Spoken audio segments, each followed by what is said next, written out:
Assalamualaikum warahmatullahi wabarakatuh. Salam sejahtera bagi kita semua.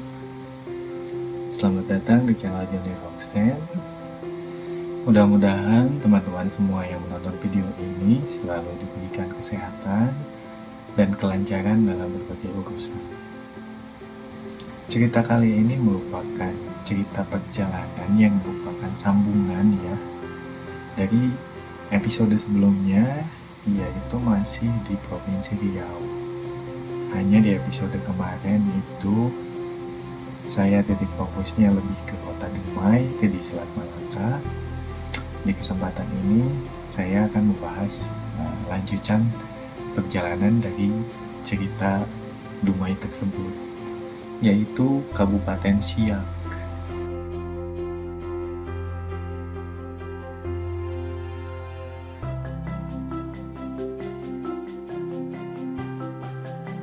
Langsung saja kepada cerita. Jadi setelah kepulangan saya dari Dumai, yaitu pada tanggal 27 September ya tahun 2011, saya langsung kembali menuju ke Kota Pekanbaru untuk menginap sehari lagi sekaligus mengistirahatkan badan lah ya. Di Pekanbaru saya kembali menginap di hotel tempat ketika saya datang dari Jakarta pertama kali. Kembali di hotel ini lagi menginap salah satu hotel yang lumayan cukup nyaman ya. Seperti yang saya bilang, di Pekanbaru sendiri tidak banyak aktivitas yang saya lalui. Sambil mengistirahatkan badan, saya bekerja kembali sekalian menyusuri target-target pekerjaan juga yang memang di Pekanbaru juga saya memiliki target. Jadi ketika tanggal 28 September tahun 2011, siang hari di Pekanbaru dari pagi sampai siang itu saya mengunjungi kelurahan-kelurahan ya. Di antaranya ada Kelurahan Sail, ada Kelurahan Pekanbaru Kota, dan memang tidak banyak. Setelah target-target saya di Pekanbaru selesai, target pekerjaan ya maksudnya, seperti biasa saya hanya menghabiskan waktu untuk berkeliling kota lah, melihat-lihat gitu, suasana Kota Pekanbaru itu seperti apa. Dan bagi saya kesannya memang cukup lumayan maju ya Pekanbaru itu, karena memang statusnya sudah kota. Infrastruktur di Kota Pekanbaru sangat-sangat lengkap, cukup lengkap sekali, sehingga sangat memudahkan sekali ya.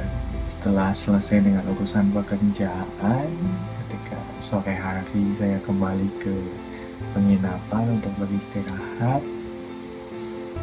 Kala itu tanpa disengaja saya chatting ya di Facebook, kebetulan salah satu media Facebook. Waktu itu chatting sambil iseng ngobrol sama teman saya, ya, teman kuliah lama.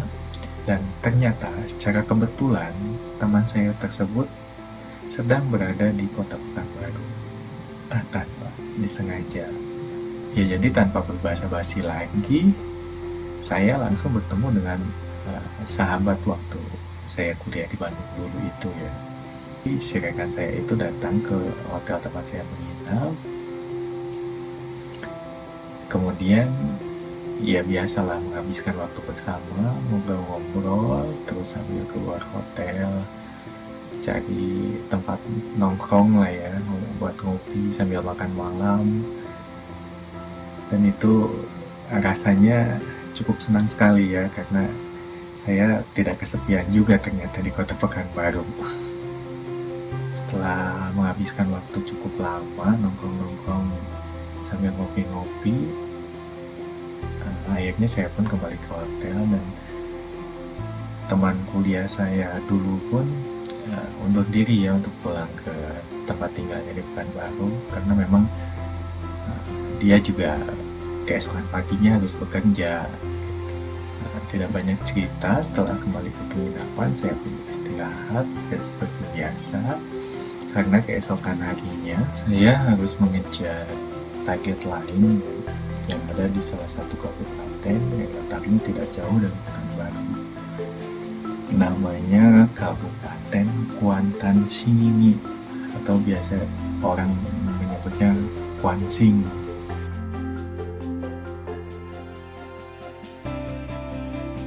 Singkat cerita, keesokan pagi ya sekitar pukul 8 kali ya, setelah saya selesai sarapan di hotel, saya bersama Pak Harahap, driver yang mengawal saya selama di Pekanbaru, memulai perjalanan menuju Kuansing. Dari Pekanbaru ke Kuansing sendiri itu jarak tempuhnya kurang lebih sekitar 3,5 jam sampai 4 jam ya, kalau santai.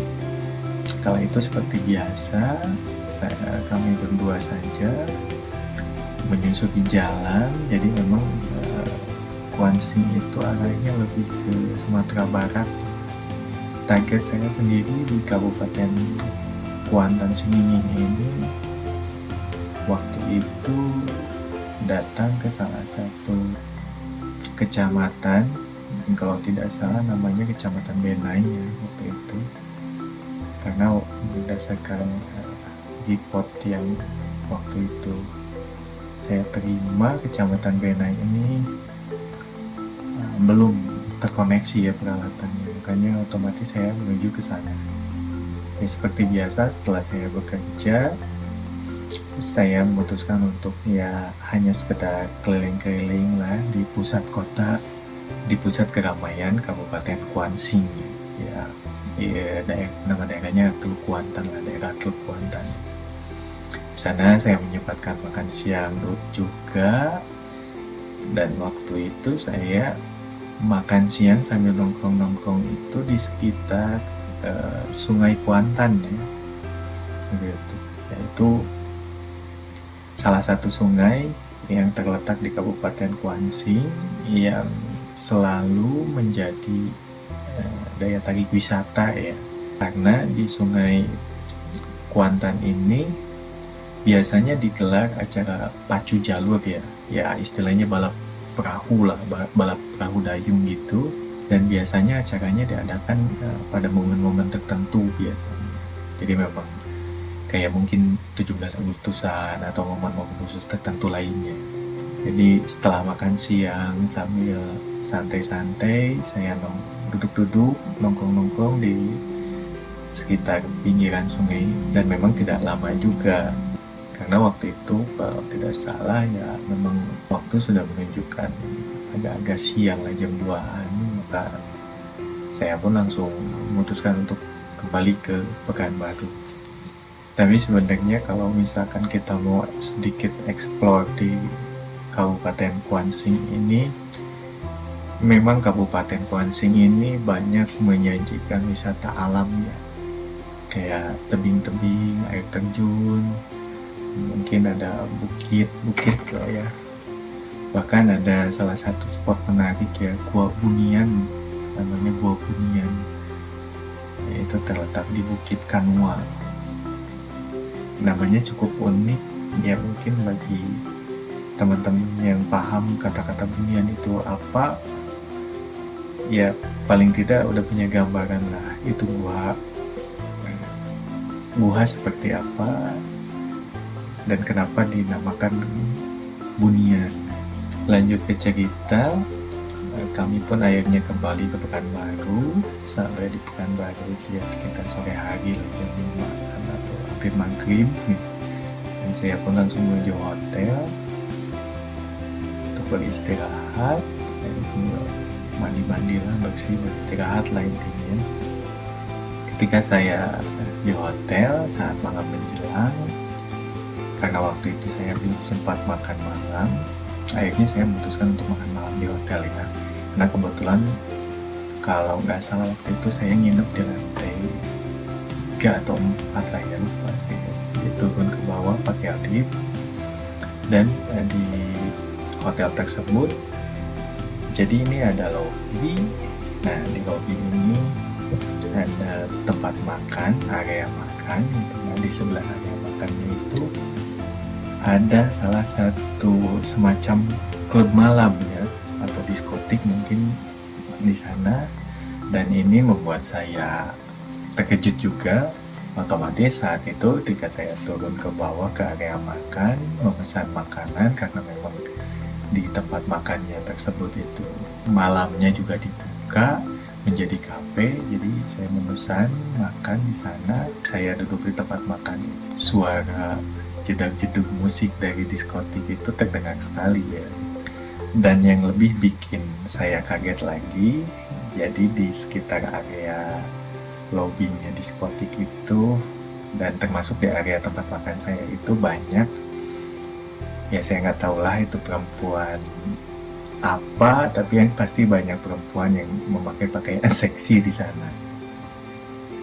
Saya waktu itu duduk langsung memesan makanan, sambil menunggu makanan saya merokok sambil menikmati minuman ya yang sebelumnya saya pesan terlebih dahulu. Jadi memang minumannya duluan datang ketimbang makanan. Dan di saat saya menunggu makanan tersebut, tiba-tiba ada salah satu perempuan yang memakai baju seksi tadi menghampiri saya, dan kemudian menyapa saya. Jadi dia datang menghampiri saya, menyapa saya sambil meminta sebatang rokok. Yang karena waktu itu rokok saya tergeletak di atas meja makan. Saya pun mempersilahkan kepada perempuan tersebut untuk mengambil rokok saya itu, dan setelah perempuan itu mengambil rokok saya, lalu kembali dia bertanya kepada saya, katanya, "Masnya sendirian ya?" Terus saya jawab, "Iya, saya sendiri." Terus si mbaknya ini ya, bilang lagi, "Boleh saya duduk sini mas?" Saya bilang, "Ya silakan aja, nggak apa-apa, silakan duduk aja." Jadi agak lucu juga waktu itu kejadiannya. Jadi si perempuan itu duduk sambil merokok, menemani saya di meja makan. Terus dia nanya lagi, "Masnya lagi dinas ya? Pasti di sini," katanya. Terus saya jawab juga, "Iya, saya lagi dinas, kerja lah di sini, urusan kerjaan," saya bilang. Namun sebelum jauh si mbak ini bertanya pada saya, waktu itu saya langsung memotongnya dengan satu pertanyaan kala itu. Jadi waktu itu saya langsung nembak aja, bilang si mbaknya dengan bahasa Sunda ya. Waktu itu saya bilang ke si mbaknya, "Udahlah teh, tong ngomong bahasa Indonesia, nggak usah ngomong Sunda," gitu. Jadi kurang lebih, udahlah jangan ngomong bahasa Indonesia, kita ngomong Sunda aja. Karena memang dari awal si perempuan ini bertanya pada saya, menyapa saya, meminta rokok, saya sudah bisa menebak bahwa perempuan ini berasal dari Jawa Barat. Dari logatnya terlihat jelas sekali. Maka ketika si perempuan ini duduk menemani saya langsung menembaknya aja langsung dengan pertanyaan bahwa ya udahlah kita ngobrolnya pakai bahasa Sunda aja. Jadi si mbaknya cukup kaget, sambil tersenyum malu gitu. Dia bertanya, "Loh, siapa orang Sunda ya?" Saya bilang kan, "Iya mbak." Terus dia tanya lagi ke saya, "Di mana Sundanya?" Ya, saya bilang saya dari Sumedang. Saya pun bertanya, "Mbaknya dari mana?" Dia ngakunya waktu itu dari Bandung ya, dia ngakunya dari Bandung. Tapi saya yakin dia bukan berasal dari Bandung.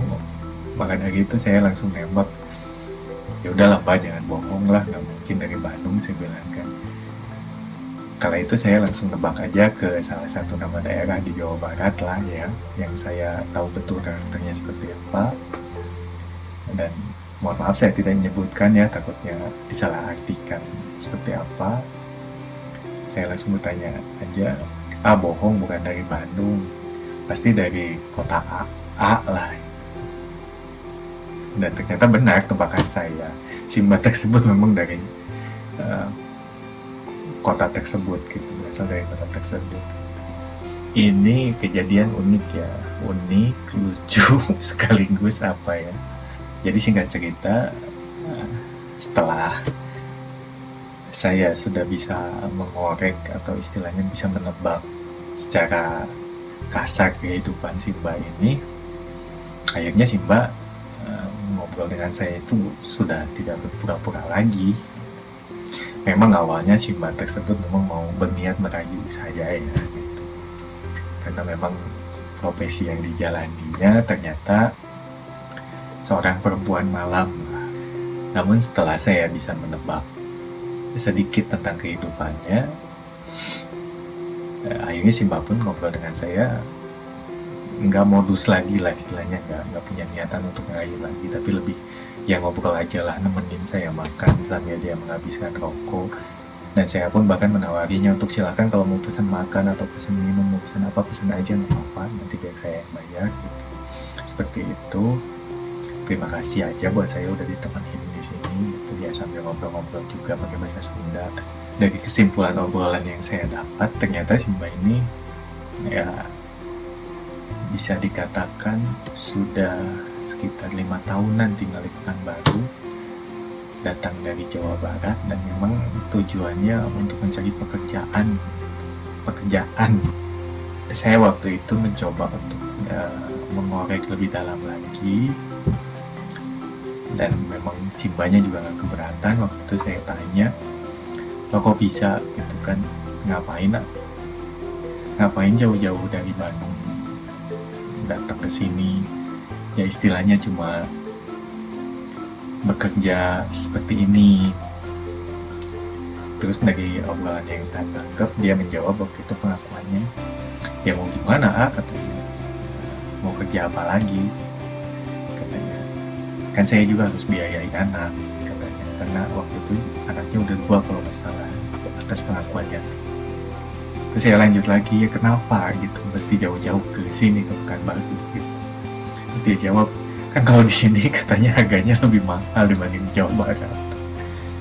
Dan memang cukup ironis ya kalau saya ngobrol dengan seperti itu, tapi memang saya pun mencoba mengingatkan si Mbak bahwa ya sesulit apapun hidup yang kita hadapi, ya paling tidak masih banyak pekerjaan yang lebih baik lah ya, gitu. Istilahnya yang lebih halal lah. Karena waktu itu saya ngobrolnya pakai bahasa Sunda gitu, jadi memang lebih terasa lebih dekat aja gitu. Si Mbaknya nggak tersinggung oleh saya gitu. Jadi ya ngalir aja obrolannya, enak lah gitu. Sampai akhirnya saya selesai makan, saya pun pamit gitu, dan untuk kembali ke kamar untuk istirahat, karena keesokan harinya saya harus mengejar target lain yang ada di salah satu kabupaten yang di video ini, di episode ini menjadi fokus utama ya, yaitu Kabupaten Siak. Lanjut ke cerita lagi, jadi pagi itu saya berangkat dari penginapan untuk menuju Kabupaten Siak itu sekitar pukul 6 pagi. Memang belum sempat sarapan, karena mengingat acara pekerjaan itu akan digelar pukul 9 pagi ya di Kabupaten Siak, otomatis untuk ngejar waktu itu saya berangkat dari penginapan itu sekitar pukul 6 pagi ya, masih bersama Pak Harahap ya, driver saya yang menemani. Dia menemani selama saya berdinas di Provinsi Riau. Saya berangkat pagi itu, jarak dari Pekanbaru menuju Siak itu memang tidak terlalu jauh, hanya sekitar 2 jam atau 2 jam setengahan lah ya. Akhirnya kami pun sampai di salah satu kantor kecamatan kala itu, dan benar aparatur pemerintah serta rekan-rekan kerja yang ada di Kabupaten Siak sudah berkumpul semua di sana. Jadi saya datang ke sana untuk istilahnya mentraining sesuatu lah ya, bagaimana caranya untuk melakukan instalasi alat pekerjaan yang memang digunakan dalam proyek nasional tersebut. Singkat cerita, pertemuan tersebut selesai sekitar pukul ya sebelum sholat Jumat ya, karena waktu itu saya ingat betul, waktu itu tanggal 30 September kalau nggak salah tahun 2011, dan itu hari Jumat. Waktu itu sebelum pukul 11 kalau nggak salah, sebelum pukul 11 siang acara pun sudah selesai, dan saya pun langsung menuju ke salah satu masjid agungnya yang ada di Kabupaten Siak. Tapi kala itu saya tidak menunaikan sholat Jumat di Masjid Sahabudin ya, tapi saya waktu itu menunaikan sholat Jumat di salah satu masjid yang menurut saya cukup megah sekali, dan nama masjid tersebut sama seperti nama bandara yang ada di Provinsi Riau, yaitu Sultan Syarif Qasim ya. Jadi Masjid Sultan Syarif Qasim ini sangat luas dan arsitekturnya cukup megah. Jadi saat itu kami berdua menunaikan sholat Jumat di masjid tersebut ya. Setelah selesai menunaikan sholat Jumat, kala itu saya langsung menuju ke salah satu spot wisata sejarah mungkin ya, yang memang letaknya berada di pusat kota. Namanya yaitu Istana Sri Indrapura, yang merupakan istana peninggalan bekas Kesultanan Siak gitu. Siak Sri Indrapura, yang bangunannya masih berdiri kokoh sampai saat ini. Jadi awalnya memang waktu itu saya tidak sengaja juga, karena niatan sebenarnya setelah sholat Jumat itu kami berniat untuk mencari pusat keramaian ya, untuk mencari makan siang, dan kebetulan sekali tempat makan yang kami pilih tersebut lokasinya tidak jauh dari Istana Sri Indrapura. Jadi setelah makan siang, saya menyempatkan diri untuk berkunjung ke Istana Sri Indrapura tersebut. Jadi Istana Siak Sri Indrapura ini, atau biasa disebut juga dengan Istana Asyiriyah Hasyimiyah, atau lebih gampangnya biasa disebut juga dengan Istana Matahari Timur, merupakan kediaman Sultan Siak ya, yang mulai dibangun dari tahun 1889 kalau dari literatur yang saya baca, yaitu pada masa pemerintahan Sultan Syarif Hasim ya. Jadi komplek istana ini sebenarnya satu komplek istana yang memiliki 4 istana ya di dalamnya, yaitu Istana Siak, Istana Baru, Istana Panjang, dan Istana Lima. Arsitektur dari Istana Siak ini ya merupakan perpaduan dari Melayu, Arab, dan Eropa kalau saya lihat. Cukup megah. Di dalamnya itu terdapat 2 lantai ya, yang di bawahnya kayak semacam ruang-ruang pertemuan lah gitu, kayak ruang sidang. Sementara di atasnya itu ruang istirahat ya para sultan. Jadi Istana Siak Sri Indrapura ini memang sudah dihibahkan lah ya oleh ahli warisnya itu, karena waktu itu pada saat masa pemerintahan Sultan Syarif Hasim itu, Kesultanan Siak ini memutuskan untuk bergabung dengan Republik Indonesia. Di belakang komplek istana itu masih ada orang-orang, mungkin ahli warisnya, yang tinggal di belakang komplek istana tersebut. Di dalam istana sendiri, barang-barangnya masih dipenuhi dengan barang-barang peninggalan dari masa lalu zaman kesultanan, masih tersusun rapi dari mulai meja, kursi, cermin, dan lain-lain macam-macam lah ya. Di luar istana sendiri terdapat beberapa peninggalan inilah meriam, jadi meriam beberapa seperti sapana ya, ditanami rumput hijau gitu, dengan hiasan pos-pos meriam gitulah, kayak semacam tempat pertahanan ya untuk menghadapi serangan mungkin. Dan si arah-arah meriam tersebut menuju ke arah Sungai Siak ya, salah satu sungai yang letaknya berada tepat di depan Istana Sri Indrapura tersebut. Dan perlu diketahui bahwa Sungai Siak ini merupakan sungai terdalam di Indonesia. Dulu kedalamannya bisa mencapai kisaran 30-40 meter kalau dari literatur yang saya baca. Namun karena zaman, karena pendangkalan mungkin kalau sekarang mungkin kedalamannya sekitar 18-an lah ya, 18 meter atau 19. Jadi Sungai Siak itu zaman dulu bisa dilalui oleh kapal-kapal gede ya, karena sangat dalam sekali, otomatis kapal-kapal peti kemas kayak kapal-kapal gede itu bisa lewat di Sungai Siak tersebut. Nah, dan ini ada sedikit cerita rakyat ya mengenai Sungai Siak tersebut.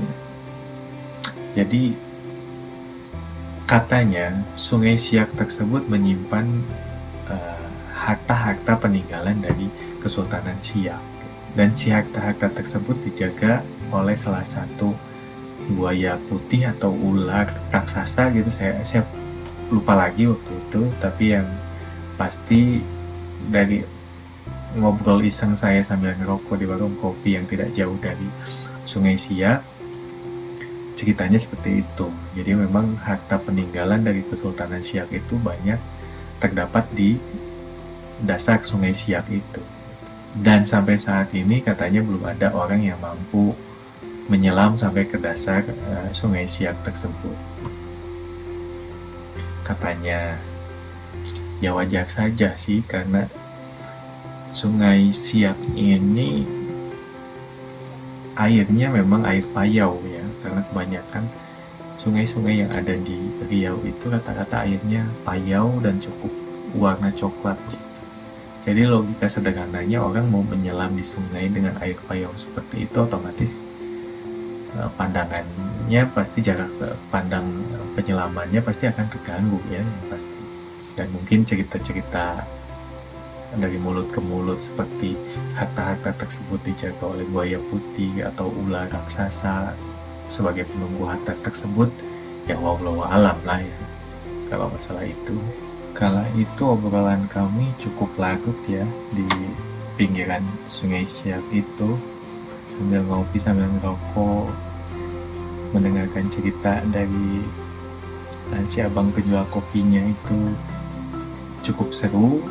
Sampai tanpa disadari hari pun udah mulai memasuki senja ya. Jadi memang waktu itu sunset udah terlihat jelas di pinggiran Sungai Siak, dan akhirnya kami pun memutuskan untuk kembali ke Pekanbaru. Kesan-kesan yang melekat kepada diri saya tentang Kabupaten Siak ini merupakan salah satu kota ya, atau kabupaten yang cukup bersih sekali, dan yang pasti nuansa Melayu serta Islami sangat terasa sekali di kabupaten ini. Bahkan di Kabupaten Siak ini sangat jarang ya kita temukan tempat-tempat hiburan malam seperti kafe-kafe, diskotik, dan macam-macam lah ya. Lanjut kepada cerita. Jadi setelah hari sudah menjelang sore, yang menjelang senja, akhirnya saya pun kembali melanjutkan perjalanan untuk pulang ke Pekanbaru. Dan kala itu saya melewati jalan, saya kurang paham lah jalannya seperti apa, jalannya itu lewat mana, tapi yang pasti kala itu saya melewati jalan tanah membelah hutan sawit ya kala itu, karena memang kata Pak Harahap katanya itu jalan pintas gitu untuk menuju Pekanbaru. Dan kala itu juga cuaca hujan ya, agak hujan, otomatis dengan medan tanah merah seperti itu, sementara mobil yang kami tumpangi itu ya mobil tipe-tipe city car biasa, otomatis agak sedikit seru juga melewatinya gitu. Tapi alhamdulillah tidak ada kendala selama perjalanan pulang pun, sampai akhirnya saya bisa kembali di penginapan sekitar pukul 8 malam ya kalau tidak salah waktu itu, dan saya pun langsung kembali beristirahat.